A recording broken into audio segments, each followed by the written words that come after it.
මේ වාහනේට මොකක් වුණාද දන්නේ නැහැ. බ්‍රේක් වැඩ කරන්නෙත් නැහැ. දෙවියනේ අර ඉස්සරහ කවුරු හරි ඉන්නවා. Oh my god. ඔයාලද? මම හිතමතා දෙයක් නෙවෙයි. මගේ වාහනේ බ්‍රේක් ෆේල් වුණා. මගේ කකුල. ඔයා කවුද? මේ මහරෑ මේ වගේ කියලා පාරක් තනියම මොකද කරන්නේ? මට යන්න දෙයක් නැහැ. මම ගමේ ඉඳන් ආවේ අස්සාවක් හොයාගෙන. ඒත් මගේ බෑග් එක කවුරු හරි හොරකම් කරලා මම අතන වුණා. මට ඇත්තටම සමා වෙන්න.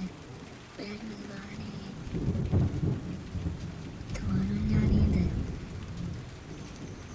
ඒත් බය වුණා. පාරට නේද? මෙහෙම පාරේ අවදාලා යන්න මට බෑ. මොකටද? මේ විනාශය අතලකට මෙරිත්. මොකක් හරි කිව්වද? මම කිව්වේ මට දැන් කොහේ යන්න කියලා හිතා ගන්නවත් බෑ. බලන්නකෝ මමත් අතමයි ලංකාවට ආවේ. අපේ ගෙදර යන්න තව කීපයක්ම තියෙනවා. ඔයාලට ප්‍රශ්නයක් නැත්තම් අද රැට විතරක් අපේ ගෙදර යමු. හෙටම ඔයාලට උදව් කරන්නම්.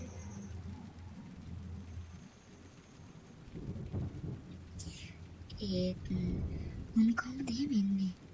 ඔයා කවුද කියලාවත් මම දන්නේ නැහැ. මම ආර්යන්. සේනත් කියන්නේ මගේ තාත්තා. බය වෙන්න එපා. මගේ පවුල් හැමෝම ඉන්නවා. මම ඕන නරක කෙනෙක් තියන්නේ නැහැ. ඔයා කියනවා නම් මම ඉන්නම්. මගේ නම ආන්‍යා. රුචිකා මම සාර්ථකයි. මම දැන් මේ මිනි මරුනේ ගෙදරට ඇතුල් වෙන්න යන්නේ.